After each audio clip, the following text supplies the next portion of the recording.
অনেকের সাধারণত প্রশ্ন আছে ইউআই ইউএক্স ডিজাইনের ক্যারিয়ার গঠন করার জন্য সে বেশ কিছু কোর্স করছে বা বিভিন্ন প্রজেক্ট করছে, তবু কেন চাকরি পাচ্ছে না।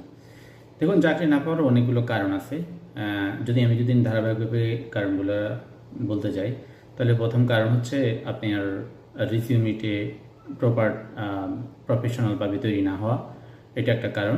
কারণ অনেক ক্ষেত্রে রিক্রুটার সবসময় চায় যে রিজিউমটা বেশ ভালো হোক এবং এখানে যে তথ্য আছে সেই তথ্যগুলা প্রপারলি মেনটেন করা হোক, প্রফেশনাল হোক। 2 নম্বর কারণ হচ্ছে পোর্টফোলিও। একটা ভালো পোর্টফোলিওর অভাবে আপনি আপনার জবটা পাচ্ছেন না। পোর্টফোলিওটা বোঝা যায় যখন আপনি অনেক পুরানো একজন ডিজাইনার বা ডেভেলপার। আপনার যদি পোর্টফোলিওটা যদি গোছালো থাকে, সুন্দর থাকে, লজিক্যাল থাকে এবং যে সকল প্রজেক্ট করছে সেই প্রজেক্টগুলো ডিটেইলিং করা থাকে, তাহলে কিন্তু আপনার চাকরি হওয়াটা সম্ভাবনা কিন্তু অনেক বেড়ে যায়। 3 নম্বর কারণ হচ্ছে প্রজেক্টের যে কাজেই করুন না কেন, আপনি কোনো একটা জিনিস খুব ভালোভাবে শেখেন নাই। ধরেন আপনি গ্রাফিক ডিজাইনের কাজ করছেন কিছুদিন লোগো ডিজাইনের কাজ করছেন, কিছুদিন সোশ্যাল মিডিয়া ক্রিয়েটিভে কাজ করছেন, কিছুদিন আবার ইউআই ইউএক্সে কাজ করছেন। এই যে মাল্টিপল আপনার আপনার শিফটিং হচ্ছে বারবার, এই শিফটিংটা আপনার কাজের পেশাদারিত্ব অনেক নষ্ট করে দিচ্ছে। অর্থাৎ আপনি এতগুলো কাজ করার কারণে কোনো নির্দিষ্ট একটা কাজে পরিপূর্ণ মনোযোগ দিতে পারছেন না, আর যার কারণে আপনি আপনার কাঙ্ক্ষিত চাকরিটা কিন্তু পাচ্ছেন না। তো এই তো কিছু না করে সবচেয়ে গুরুত্বপূর্ণ বিষয় হলো কোনো একটা নির্দিষ্ট নিশে দীর্ঘদিন ধরে পড়ে থাকা।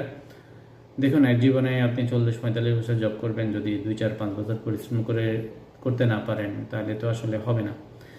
তাহলে সেক্ষেত্রে আপনাকে অবশ্যই এরকম শিফটিং না করে আপনাকে একটা নির্দিষ্ট কাজে পড়ে থাকতে হবে, ওই যে কাজে দক্ষতা অর্জন করতে হবে, ওই কাজে এক্সপার্ট হতে হবে।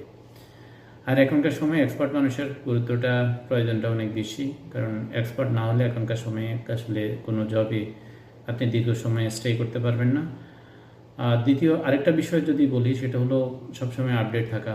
এখন মনে করেন এখন বেশ এআই যুগ, এখন খুব ভালো মানের ডিটেইলার হতে না পারলে কিন্তু আপনার কাজের সেই মানে যথাযথভাবে আপনি কাজে মানে যথাযথভাবে আপনি কাজে মনোযোগ দিতে পারেন না, এবং যার কারণে হচ্ছে কি আপনার এ কাজে আপনি দক্ষ হন না। সুতরাং দক্ষতাটা এখানে অত্যন্ত গুরুত্বপূর্ণ।